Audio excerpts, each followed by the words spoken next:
CM অক্ষণ আইছে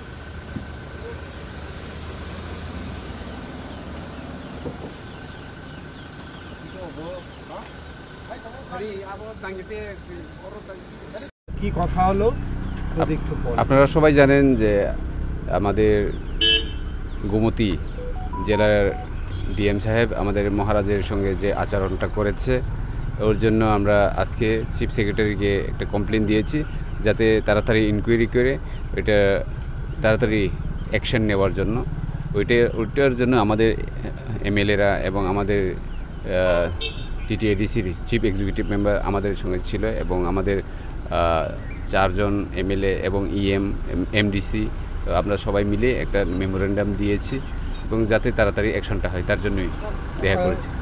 chief secretary কি বলেছে আপনাদেরকে? চিফ সেক্রেটারি বলছে যে ওনাকে চিফ মিনিস্টারও বলেছে এই বিষয়ে এবং আমাদের মহারাজের সঙ্গেও ওনার কথা হয়েছে।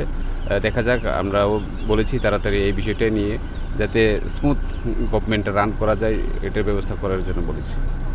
কারা কারা ছিল? আমাদের এমএলএরা ছিল এবং আমাদের টিটিএডিসির সিএম পূর্ণচন্দ্র জমাতিয়ার ছিল। ঠিক আছে, ওকে।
দাঁড়াই